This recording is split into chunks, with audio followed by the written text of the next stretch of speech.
Hi friends, welcome to யாஷேகர். நம்ம Vijay TV நடிகைக்கு புதுசாக ஒரு சீரியல் வந்து கமிட் ஆகியிருக்காங்க. ரொம்பவே ஹாப்பியாக இருக்குது பார்க்கும்போது.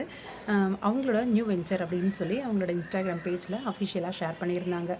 இவங்களோட நேம் வந்து ஸ்வாதிகா செந்தில்குமார். இவங்கள இப்போ கரண்ட்டாக தமிழும் சரஸ்வதியும் சீரியலில் ஹீரோவோட தங்கச்சி இருக்காங்க இல்லையா, தங்கச்சி வீட்டுக்காரோட அக்கா அப்படிங்கிற கேரக்டரில் நடிச்சிட்ருக்காங்க.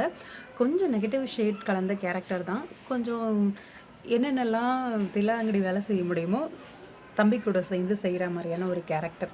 உண்மையிலேயே பெரிய விஷயந்தான் இப்படி ஒரு வாய்ப்பு. கண்டிப்பாக இந்த சீரியலில் இவங்க தான் வந்து ஹீரோயினாக ப்ளே பண்ணுறாங்க. இவங்களோட நேமில் தான் வந்து அந்த சீரியலோட டைட்டில் இருக்குது, சக்தி ஐபிஎஸ் அப்படின்னு சொல்லிட்டு. சுரேஷ் கிருஷ்ணா சார் தான் இந்த சீரியலோட டைரக்டர்.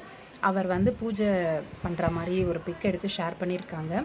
லெஜெண்டரி ஆக்டர் சுரேஷ் கிருஷ்ணாவோட பிளெஸ்ஸிங்ஸோட ஆரம்பிக்கிறாங்க. கிருஷ்ணா சார் என்னை நம்பினதுக்கு ரொம்பவே நன்றி அப்படின்னும் சொல்லியிருக்காங்க.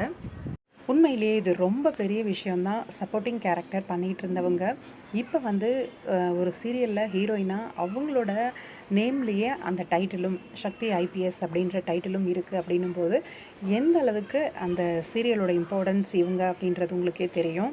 இது போலீஸ் ஆஃபீஸரோட ஸ்டோரி நல்லா தெரியுது. ஒரு வித்தியாசமான ஒரு கதைக்களமாக இருக்கும். ராஜாராணி 2 மாதிரி எதிர்பார்க்கலாமான்னு தெரியலை, வெயிட் பண்ணி பார்க்கலாம். என்ன சேனலாக இருக்கும் அப்படின்னு கெஸ் பண்ண முடியலை.